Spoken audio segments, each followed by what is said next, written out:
Welcome to Barbara's Bulletin, the podcast where we bring you the latest news and updates from around the world. We have a packed show for you, with stories that will inform, educate, and maybe even surprise you. Let's start with some significant news from the Vatican. Pope Leo XIV is making history with his upcoming visit to Algeria, a country where 99% of the population is Muslim. This trip marks the first time a pope has visited Algeria, and it's seen as an important step in promoting dialogue and understanding between Christians and Muslims.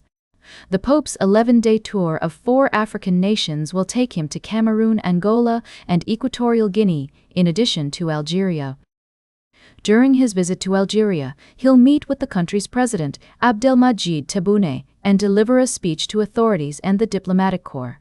He'll also visit the Great Mosque of Algiers, one of the largest mosques in the world, and meet with the Catholic community. This trip is particularly significant for Pope Leo, who has often spoken about the importance of interfaith dialogue and cooperation.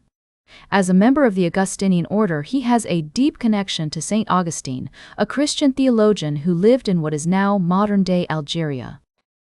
The Pope has described himself as a son of Saint Augustine, and his visit to the eastern city of Annaba, where Saint Augustine once lived, will be a highlight of his trip. The Pope's message of peaceful coexistence and dialogue is especially relevant given the current tensions in the Middle East. Human rights groups have called on him to address the issue of religious freedom in Algeria, where minorities have faced repression in recent years. We'll continue to follow this story and bring you updates as more information becomes available. For now, it's clear that Pope Leo's visit to Algeria is a significant moment in the history of interfaith relations, and one that could have far-reaching implications for dialogue and understanding between different faith communities. We'll be right back with more of today's top news on Barbara's Bulletin. Welcome back to Barbara's Bulletin. We're continuing our coverage of global news and current events. Let's take a look at the recent election in Djibouti, where President Ismail Omar Guelleh has won re-election with a staggering 97.8% of the vote, according to state-owned media. This victory marks Guelleh's 6th term as president, extending his 27-year rule over the small but strategically located East African country. It's worth noting that 2 main opposition parties boycotted the election, citing concerns about the impartiality of the electoral process. Guelleh's government has been credited with maintaining relative stability in Djibouti and investing heavily in port infrastructure to become a major gateway to landlocked Ethiopia.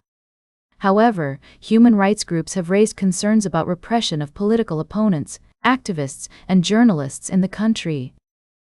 The international community will likely be watching closely to see how Guelleh's government addresses these issues, as well as its relationships with other nations, including the United States, China, France, Italy, and Japan, which all have military bases in Djibouti.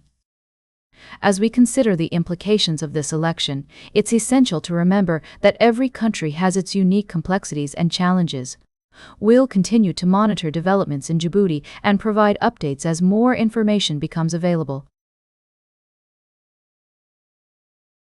Welcome back to Barbara's Bulletin. As we wrap up today's show, let's take a closer look at the ongoing situation with the Strait of Hormuz. The waterway, which is a critical choke point for global oil and liquefied natural gas shipments, has been blockaded by Tehran since the start of the Iran war, causing significant disruptions to global energy supplies. U.S. President Donald Trump has stated that the United States will have the Strait of Hormuz open fairly soon, although he did not provide any further details on how this would be achieved. He also mentioned that other countries are offering assistance, but did not specify which nations are involved. The blockade has had a major impact on global markets, with oil prices rising and trade being severely affected. The U.S. and Israel launched attacks on Iran in February, prompting Iranian retaliation against Israeli and U.S. targets in the Gulf region. A fragile ceasefire was announced by President Trump on April 7, but it remains to be seen whether this will hold. it's worth noting that the situation is complex and multifaceted, with various countries having different interests and stakes in the region. As the situation continues to unfold, it's essential to stay informed and consider multiple perspectives.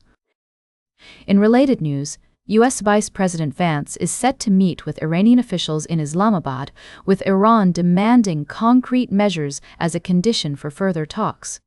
The outcome of these discussions could have significant implications for the future of the region and global energy security. That's all for today's Barbara's Bulletin. Remember to like, share, and subscribe, and until next time, stay engaged.